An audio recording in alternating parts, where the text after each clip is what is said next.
This is Grumpy SEO Guy, episode 55. So, you want to start your own SEO agency? You're listening to Grumpy SEO Guy, the SEO podcast that doesn't waste your time with nonsense that doesn't work. I'm the Grumpy SEO Guy, and I'm sharing with you the strategies that have helped me successfully run my SEO agency for the last 14 years. In this podcast, I'll be sharing my knowledge and experience, discussing tips and strategies, and trying to help you cut through the confusion that permeates this industry. If you listen to this podcast, you will know more about SEO than 99% of people on the planet. Ready? Let's get started. I'm the Grumpy SEO Guy. Let me tell you why I'm grumpy today. I'm grumpy today because many people have been emailing me and questioning me. Hey, Grumpy SEO Guy, I'm starting an SEO agency. What should I do? Or, I recently started an SEO agency. What should I do? Well, I'm not grumpy that you're emailing me, but I'm grumpy that nobody has provided clear information on this. So in this episode, I'm going to describe some of the things that I think are important for people that are either starting an SEO agency or thinking about starting an SEO agency. But before we do that, my lawyer tells me that I have to say this right now. A quick disclaimer before we get started, everything I say here is based on my experience and opinion from 14 years in the industry. I don't officially know how Google or any other search engines work. Everything I say here is hypothetical and based on my experience. This podcast does not constitute advice or services. What worked for me may or may not work for you. Okay, back to the show. Before we get started, I want to say thank you to everybody who supports the show on Patreon, patreon.com/grumpyseoguy. This show takes a long time to make every week, and actually your support makes a big difference, so thank you very much. I want to say thank you to everybody who has subscribed on YouTube, and by the way, if you're listening to this on YouTube right now, hit subscribe and like, please, thank you. I want to say thank you to everybody who has joined the Grumpy SEO Guy subreddit, reddit.com/r/grumpyseoguy. And I want to say thank you to everybody who has emailed me. You can email me at hello@grumpyseoguy.com. Please whitelist my email address because sometimes emails that discuss SEO will be categorized as spam and you might not actually see my response. Okay, let's get started. I'm going to split this episode into like two parts, kind of. The first part is going to be why should you start an SEO agency? And the second part is going to be what would I do if I were starting an SEO agency today? All right. Why should you start an SEO agency? There are a few reasons that I think are maybe less than great reasons why you might want to start an SEO agency. One reason is because you are a coder or a programmer or a technical person and you think that that's what SEO is. Depending on how many pieces of content you listen to from Grumpy SEO Guy, you may already realize that that's not the case. But a lot of people think it is, and it makes sense that they might because, well, SEO is about the internet and the internet is a technical thing, so therefore SEO is technical. No. Okay, like web design is technical. I would say if you are designing websites, that is very technical. You probably know to some degree some kind of programming or coding or whatever you're doing on the website. It's a pretty technical thing. It's not how SEO works. I've spoken before about how you don't need to understand HTML to do SEO. So, but really, knowing HTML doesn't really produce any benefit as far as SEO goes. And I think another point to make here is that a lot of people think that SEO is just this like process that is step by step. So it'll be like step 1, do an H1 tag. Step 2, meta descriptions. Step 3, title tags. And then like once you have finished all of these steps, your SEO work is finished and the website ranks at the top of the search engines. Now, clearly it doesn't work that way, but that's such a common theory that I just wanted to kind of get it out of the way that that's not how it works. The best way that I can describe SEO is basically the study of the relation between websites. And content is important, but not why you rank. Anyway. As I mentioned in episode 34, SEO is the relation of websites to each other. It is not about things that are done to some website, okay? So a lot of people think, and I think this is just a good time to describe this again.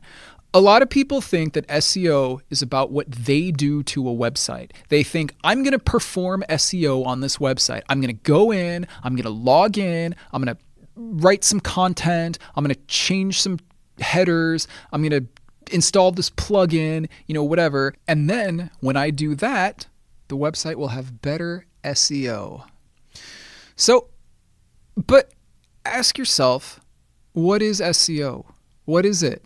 SEO is getting websites to rank better in the search engines, okay? If what you're doing is not constructive toward that goal, you're not doing SEO. So in episode 34, I talk about how SEO is the relation between websites, not what is done to some website, okay? So in other words, what I talk about in that episode is, imagine there's some websites and they link to each other randomly. It doesn't matter for this example. And then if you make a change to one of those websites, how are the other websites affected? That is SEO. It has nothing to do, well, it has very little to do with what changes are being made to a given website. And it has a lot to do with how that website behaves relative to other websites.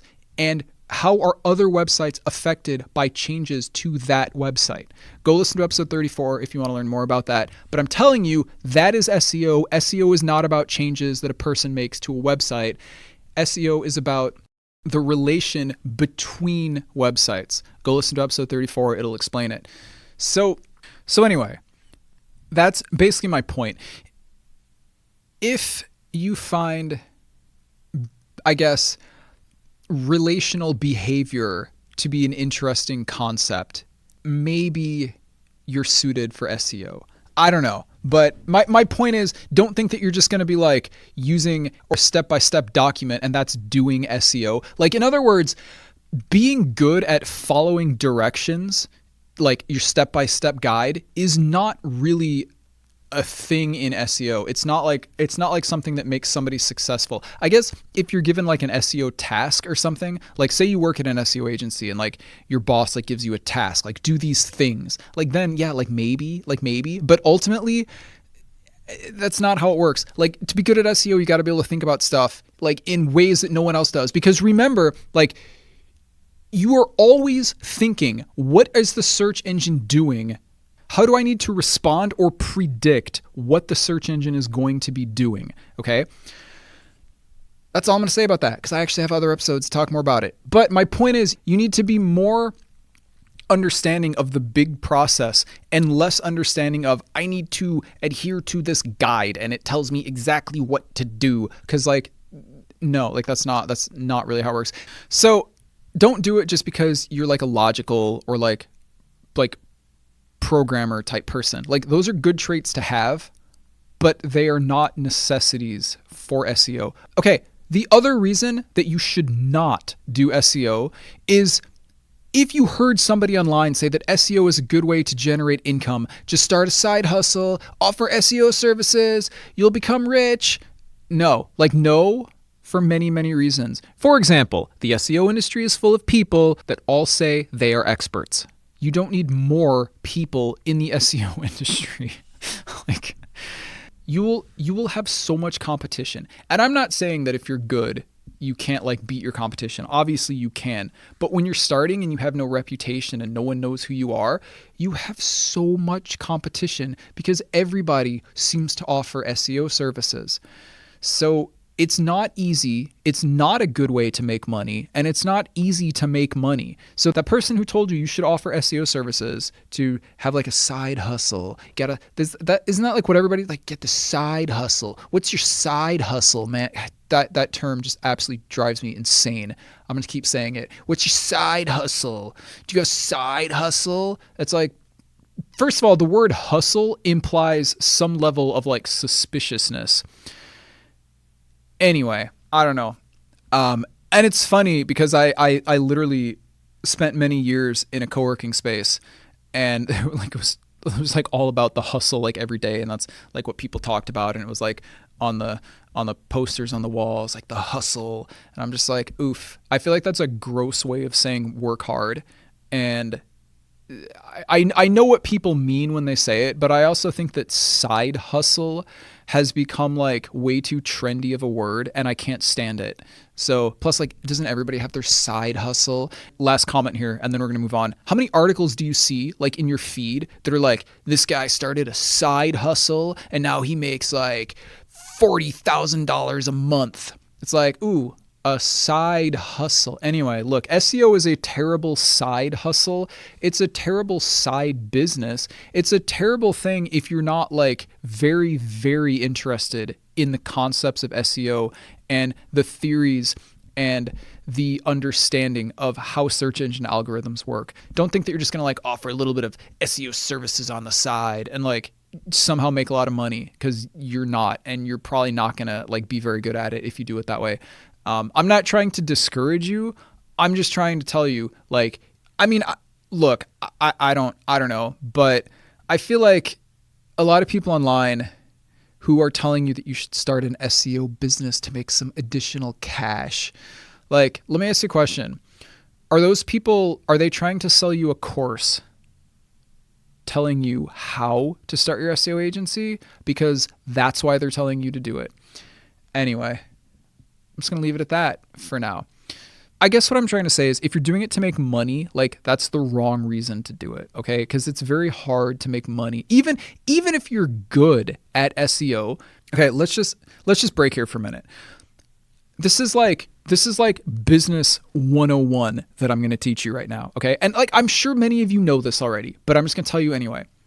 Being good at something does not mean you will make money doing that thing. I'm going to say that one more time.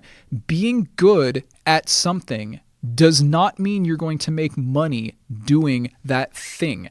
There are so many examples. Here's an example. Would you say that in order to become a popular musician, you have to be very talented musically?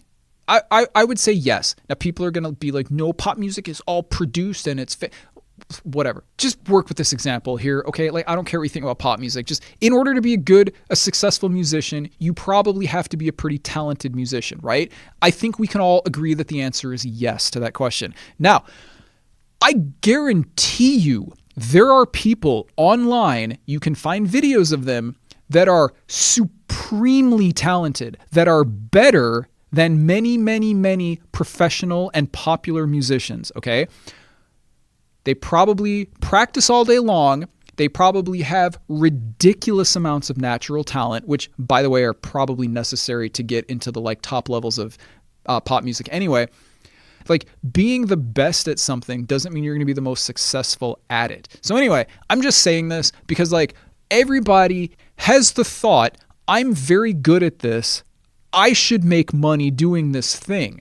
And it makes perfect sense. It makes perfect sense that you would think that. But I just want to be very clear about this. It doesn't always work that way. Like, sometimes you can be very successful at a thing that you're good at, but many, many, many times you're not. I bet you that there are many, many cafes that have failed, not because they didn't have the best food, not because they didn't have the best coffee, not because they didn't have whatever makes a cafe good, but for other reasons that are more related to business and less related to ability. I bet you that's the case. And I bet you that's the case for every industry, including SEO. So let me just close this little side comment here with this. If you don't have customers, you don't have a business. Being good at something and being good at sales are different, okay? A lot of people think, oh, I'm going to be good at this thing, and then the product will just sell itself. It will just sell itself. No, honestly, it probably won't, especially in SEO. Let me just be very clear about that. Especially in SEO. Anyway, that's all I'm going to say about that. Just, being good at a thing doesn't mean you're making money at it. It might increase the likelihood of making money at it, but it's not a guarantee that you're going to make money at it. In fact, sometimes a business will bring in a CEO that has no experience in that field, but is a good CEO, okay? Because running a business successfully is not the same as understanding how a niche works. I feel like many of you understand that, but I probably just like shocked some of you who like have never even thought about that before. And no, like literally no offense if you've never thought about that before. Okay. I feel like everybody is like, I'm good at this. I'm going to turn this into a business. I'm good at it. And therefore I will be successful. Maybe, but there's a lot more to it than that. So let me get back on topic. Sorry for that long tangent. Anyway, don't go into the SEO industry. Don't start an SEO agency if you don't like SEO. And here's my other point. If you are not good at sales, get salespeople. Okay? If you are not good at sales, get salespeople. Okay? Because like I just said, being good at a thing will not assure success. Anyway, enough of this boring stuff. Let's get into the next part. What would I do if I were starting an SEO agency now? If I were starting an SEO agency now, I would do the following things. I would learn as much about SEO as I possibly could. There are many ways to do this. You can read your favorite SEO blogs. You can listen to the Grumpy SEO Guy podcast. You can listen to whatever podcast you like. As long as it's contributing useful knowledge to you, you should follow it. So the reason I'm mentioning this is there are people who will post on the SEO subreddit sometimes and they will say, guys, I got an SEO client. What should I do? Well, I really? Like you got a client and you don't know what to do for that client? How did you even get that client? And there are different ways that you can actually get a client when you don't know what you're talking about, but try to not find yourself in that situation, okay? So understand as much as possible so that when you're meeting with prospects, and remember, a prospect is somebody who hasn't paid you yet. It's not a client until you get paid. Okay. They are a prospect if they are thinking about working with you. They are a client once they are working with you and paying you. Okay. So you want to not find yourself in meetings with prospects where you don't know the answers to their questions. Now, of course, that's going to happen, but still, probably you don't want to find yourself in that situation. So learn as much as you can. Don't think, I'm going to offer SEO and then go into a meeting with your client or your prospect and you're like, so I offer SEO, and they're like, oh, cool. Where can I sign up? Because like I have not had a meeting that went like that. So I don't know. Maybe somebody has, but try to understand as much as you can and ask a lot of questions and listen to a lot of stuff and test things out. The next thing that I would do if I were starting an SEO agency is I would determine how am I going to get backlinks for my clients. Most SEO will involve backlinking. You will either need to build backlinks from websites that you manage or from other websites that you somehow are in a partnership with, or I don't know, however you want to describe it. We'll talk about that more in a minute. But anyway, if you're going to do it with your own portfolio of authoritative blogs, and by the way, you can learn more about that on 3, 4, and 5. Those 3 episodes of Grumpy SEO Guy explain how to build your own portfolio of authoritative blogs. But maybe you don't want to do it that way. So if you don't want to use your own sites, you need to get them from somewhere. So what people do sometimes is they will be in contact with people who have access to authoritative websites and can build backlinks for them. Of course, you're going to have to pay for that. Anyway, you're also going to have to pay for your own sites if you want to do it that way. So guess what? It costs money either way. Just decide if you want to spend money building your own sites or you want to spend money buying backlinks from other people. Anyways, the point is, I don't care how you do it, but choose before you start getting clients. Don't be one of those people who posts a thread, oh, I got a client, what do I do? So it doesn't matter. But if you're going to build a portfolio, and I'm going to talk about that a little bit more because that's really what I've been talking about for this entire podcast, not this episode, but this whole podcast from episode 1. You should build it and then get a client, okay? Because sometimes it can take a long time to build a portfolio. What if you get a client and then you can't find any websites to buy? Well, that's not good. So you should have it up and running and then try to get clients, okay? Now, I'm not going to tell you how to run your business, but that's what I would do. So if you really want a summary, what I would do if I were going to start an SEO agency, number 1, I would learn as much as I possibly can. Number 2, I would build a portfolio previous to trying to get any clients so that you are ready and have the ability to take those new clients when you get them. I would also, as I mentioned, hire salespeople or take sales classes, because selling for many people is very difficult. And if you don't have clients, you don't have any money. So don't assume that just being good at SEO is enough to be successful, because it's not. I'm not going to tell you what sales classes to take. I'm not going to tell you how to hire salespeople, because you got to find something that works for you, honestly. But you need a way of getting clients. So perhaps a better way of describing this question would be, figure out how you're going to get clients. Are you going to advertise? Where are you going to advertise? Are you going to advertise in print? Are you going to advertise online? Are you going to advertise to your network of friends? Do you know web developers that you can work with who can refer you for SEO people? Do you know PPC people that can refer you for SEO people? I don't know how you're going to do it, but you got to come up with some way to do it, because you need clients. So that's what I would do. Okay, there's one more thing that I haven't mentioned that I want to mention because it's very important. I'm not going to tell you what you should do when it comes to finance things, okay? But let me tell you, if you're thinking about starting an agency, and I know that many of you know this already, but if you're thinking about doing this, please have enough money saved up for, I don't know, a year or 6 months or something, so that when you don't have any clients, you can still pay for accommodations and food, okay? Like, and I know that you know that, but I just want to remind you in case like somebody hasn't like thought that through, because it's going to cost money. Look, it's going to cost money to build a portfolio. It's probably going to cost money to advertise. Okay. Like whatever you do, it's going to cost money. Okay. And then you have to pay for a residence, and you have to pay for your food, and you have to pay for whatever else you have. If you live in America, you're going to have to pay for health insurance. So plan on spending a lot of money on that, because health insurance in America is very expensive, especially when you're self-employed. So that's a fun other topic that I could do a very long complaining lecture episode on, but I'm not going to. So I might actually. Anyway, just be aware, like whatever you like, it's not like you just start a business and then you start making money. Like it's not. Everybody thinks that it is, unless you've actually done it, and then you know that it's not the case. But it's not. It's very difficult. Like one more disclaimer. I'm not an accountant. I'm not a tax advisor. Okay.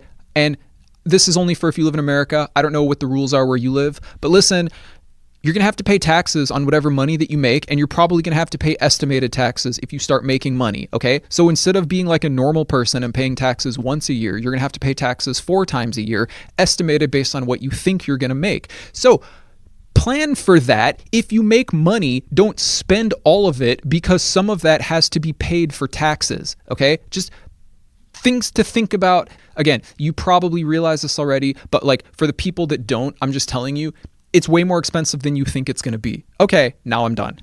Okay, I know this episode was not like the super specific things that you were looking for, but like it's literally the fundamentals of what should I do. And it makes no sense to do an episode about like very specific things, like for example, onboarding clients, or like how to like arrange a meeting with a prospect. Like you guys, this is those things. First of all, those things are not specific to SEO. So like, I don't think that this is necessarily like the correct place to be getting that information. I mean, I could help you with that, but you know, that's not like an SEO specific thing. Okay. So like onboarding clients, sure, whatever. Like how to handle like a meeting with a prospect, sure, whatever. Like how to deal with a difficult client, yeah, sure, whatever. Like those can happen, but those are not like specific SEO things. So that's why we didn't talk about them today. But if there's more interest, maybe I could do another episode on that. Anyway, I hope this was helpful, and I know it was basic, but I feel like it probably provided more information than some people already had. And I hope I have not turned you off from SEO, but just consider that there are right and wrong reasons to get into any industry, and SEO is included in that group of businesses that have good and bad reasons to get involved with them. Thanks for listening. Don't forget to subscribe. And if you enjoy this podcast, please leave a review. It would really help the show out. I hope this episode was helpful. If you have any questions or want to suggest a subject for a future episode, you can contact me on Reddit. My username is Grumpy SEO Guy. You can visit the Grumpy SEO Guy subreddit, Or you can email me at hello@grumpyseoguy.com. If you email me, please either whitelist my email address or check your junk folders, because I've been told that my replies are going into the junk folder, and it's probably because we're talking about things like SEO and backlinks, and I think those words will classify an email as spam. And if you want to support the podcast, because it's the best source of SEO information on the planet and it's free, you can do so at patreon.com/grumpySEOguy. And I will talk to you later. You're listening to Grumpy SEO Guy, the SEO podcast that doesn't waste your time with nonsense that doesn't work. Join us next Wednesday when we talk about the reason that mainstream SEO advice is often wrong and bad.